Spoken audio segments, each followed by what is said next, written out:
These are the lectionary texts that will be in use on Sunday, March the 10th, which is the fourth Sunday of Lent. The first text is from Numbers, the 21st chapter, and it begins in the middle of the fourth verse. And it talks about the people of Israel grumbling. Well, we've seen that throughout their time in the wilderness, and Numbers is part of that account of their time in the wilderness. This being closer to the end of the book, we can imagine this is closer to the 40-year mark. Remember, 40 means a very long time, so closer to the end of their journey through the wilderness. They grumble again about, as they say, no water, or no food and no water, and then they say, and we're tired of the miserable food, which means there was food. It also implies that there was water, but the food being manna was probably pretty boring by then, and so they're complaining, and the complaints are the same as they were just days after they left Egypt. You know, you've brought us out here from Egypt to die, that kind of a thing. Now, the text then gives us a curious story about the Lord sending, as the text says, fiery serpents among the people. Somewhere when I was a child, I remember my Sunday school literature depicting a fiery serpent with something coming out of its mouth that didn't look like fangs, looked more like a little flame or something.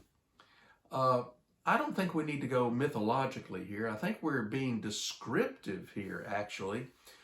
Some of you are aware that one of my sons, both of them are real outdoorsmen, and one of them, I won't go into the story, was once bitten by a copperhead. And I asked him after that event how it felt.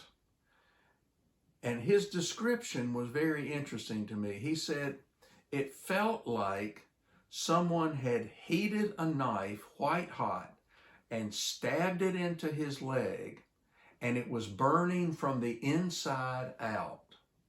So he didn't feel it so much on the surface, he felt the fire on the inside. Burning, he said, from the inside out.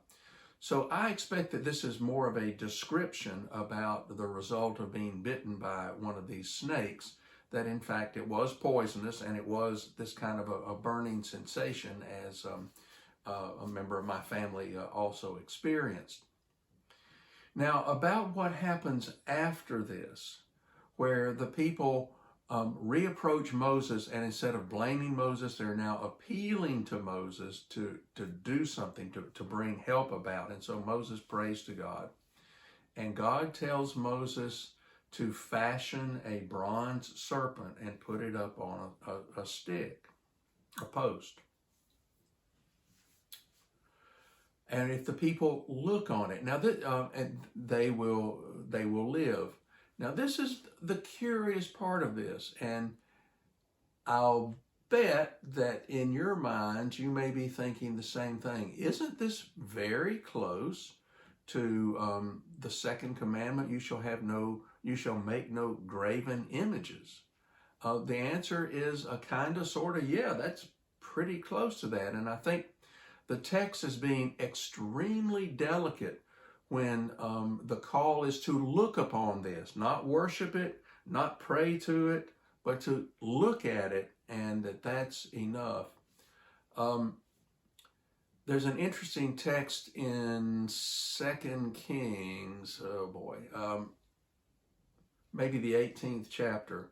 Anyway, it's the story of when Hezekiah purifies the religion of the people. Because it had become idolatrous again. And so he goes into the temple and he removes from the temple the serpent on the pole, which either represented or was in fact the one that Moses crafted in the wilderness, and gets rid of it. It seems that what had been a good thing in the wilderness that was helpful to the people had become something that they had begun to worship. To me, that says a whole lot about human life, and that's why I like to hang on to both of these texts together. There are things that are good for us, which can easily be abused and become bad for us. So, for example, eating is good for us. But if we eat way too much, it's bad for us. Or if we ignore our needs for food and deprive ourselves of eating, that's bad for us too. So there's a kind of balance by holding those texts together. But what I think our Numbers text is trying to show us is both judgment and mercy from God. That they are not separate elements. They are part of the whole to keep God's people working in coordination with one another and not having their community life break down into utter chaos. And that's what we see here when they reunite and they glance at the pole and they are healed. The bickering once more, at least for a while, stops. And so it's a nice symbolic way of reminding us again that justice and mercy aren't separate. They are one and the same. Think in your own household. If you if you ever were a child, or if you had children, when punishment came about, punishment was never the end in itself. Punishment was with the intention of bringing about a better life within the family, bringing about a corrective behavior that would be enhancing as opposed to destructive. And so I think that's how we should be looking at this section from Numbers and holding both judgment and mercy, or judgment and grace, together. There is no such thing as grace without judgment. There is no such thing as judgment without grace. It's one and the same. It's this whole thing, in the same way as we rear our children and they're growing up. The psalm of the day is Psalm 107. It's not all that long, and so even though the lectionary text is verses 1 through 3 and then 17 to 22, it's really better to read the entire psalm and see that there are, in essence, there's an introduction. There are 4 rhythmic pieces in the middle, and then there is kind of a hymn piece at the very end. And the 4 rhythm pieces are encapsulated in just one of those sections, which is 17 to 22, which is part of the lectionary text. But the rhythm has to do with 4 different ways in which people have come into distress, and how they pray to the Lord or call out to the Lord, and how the Lord responds. And then then they are to give thanks to the Lord for the Lord's response. So again, this rhythm of getting into trouble, and it's not necessarily being sinful, although I think in 1 or 2 of the instances that's what it is, but it's getting into trouble. Some wandered in the wilderness and lost their way, and they called out to the Lord, for example. Some took to the high seas, and the seas, they were tempest tossed, and the men fell down on the decks as though they were drunkards, and they called out to the Lord. But each call out to the Lord is part of a give thanks for rescue. Another little tidbit about services of thanksgiving. They were festive. They often included food, kind of like a fellowship dinner on steroids, you might say. But the whole purpose in giving thanks, or in offering a Thanksgiving gift, which often was food, is that the people themselves ate it. So there was this strong sense, even in these Thanksgiving moments, the use of a psalm such as this, and the response in a service of thanksgiving, which was not only festive, but what we are giving to the Lord, in fact, is nourishing us as well. And so that's pretty good definition, I think, of being thankful, is it not? Whenever we are truly thankful to anyone or to God, it also is nourishing for us. But there was a mandate, when you bring this Thanksgiving offering, the people are supposed to eat it, and you're supposed to eat it then or no later than the next day. So I think while the Thanksgiving is still fresh on the mind, we're supposed to be nourished in the context of giving thanks. I think that's a really potent notion. The New Testament readings, the first from Ephesians. All of a sudden I'm drawing a blank on my Ephesians text, so bear with me a second. What was so important about that Ephesians text?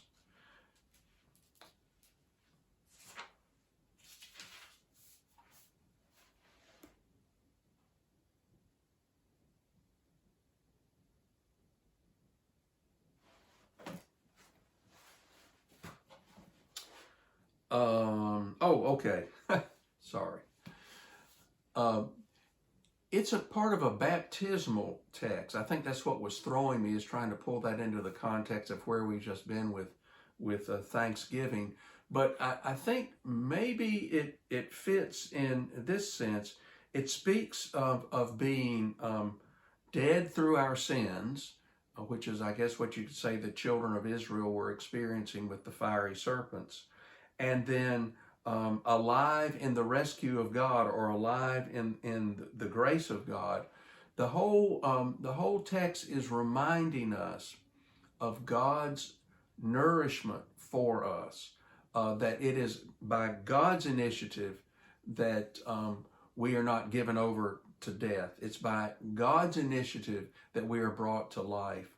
And this was part of a baptismal theme in the early church, that whenever we were baptized, we were being baptized not only into the death of Christ, but we were baptized into the resurrection of Christ. And not just into the resurrection of Christ, we were being elevated into the heavens to sit next to Christ in the throne room.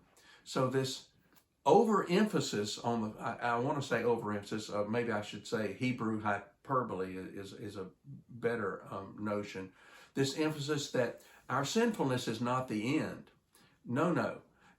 For those who are participants in the life of Christ, we are elevated despite our sinfulness, or after our sinfulness, or in the midst of our sinfulness by God's grace. When we recognize our frailties, we are at the same moment elevated into God's own presence and are with Christ in the throne room. A very powerful notion again, that our sinfulness is not an end. Our whatever sense of disorientation and punishment that comes from our sinfulness is not an end. It is all a part of a whole of God's grace that literally elevates us into God's own presence, standing with our brother Jesus. An amazing notion, and a very powerful text in that way. The Gospel of John includes the verse that people that grew up in the church memorized early on. You know, John 3:16, for God so loved the world that he gave his only son, that whosoever believes on him should not perish but have everlasting life. But it does a very interesting little thing that I think you could call, well, first, a word that some of you have heard me use before, the word exegesis, which means to look at that text in its original forms and to break down that text according to its context in history, according to the language in which it's written. And there are ways to do that. One can compare the text around it. You can compare other texts that are similar to see how they've been changed from one hand to another. All of those things inform us in some way. But what is happening in the Gospel of John, let me find the verse here. And I'll describe it here in just a second. Just as Moses lifted up the serpent in the wilderness, so must the Son of Man be lifted up, that whosoever believes in him will have eternal life. Now, that's called typological exegesis. We don't do that now. It was big among the Pharisees in the time of Jesus, which is probably why it's being utilized here.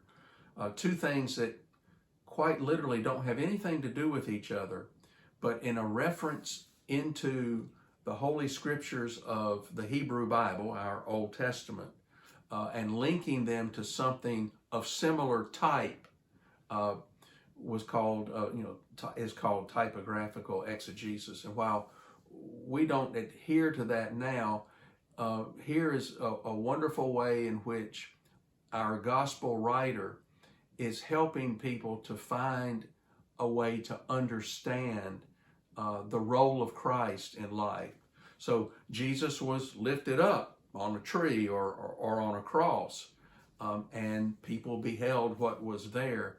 And so what John is hinting at here is that this, even symbolically, this was indicating the salvation that was coming through Christ being lifted up, in the same way that salvation was coming in the wilderness through this serpent being lifted up.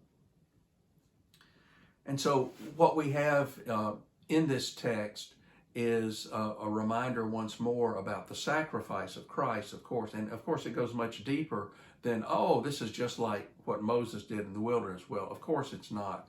This was a once for all. That's what we believe with the sacrifice of Christ. It was once for all. And whereas in Moses' day, the people kind of knew they had grumbled and done something wrong, when Jesus is looking at the people and looking down at them from the cross, you remember what he said? Father, forgive them, for they don't know what they do. So there's more to forgiveness than our own admission of sinfulness.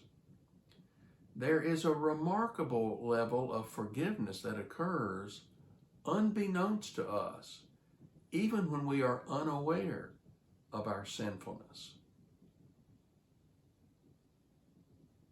I hope you enjoyed this, and I'll look forward to looking at next week's text and sharing those with you as well.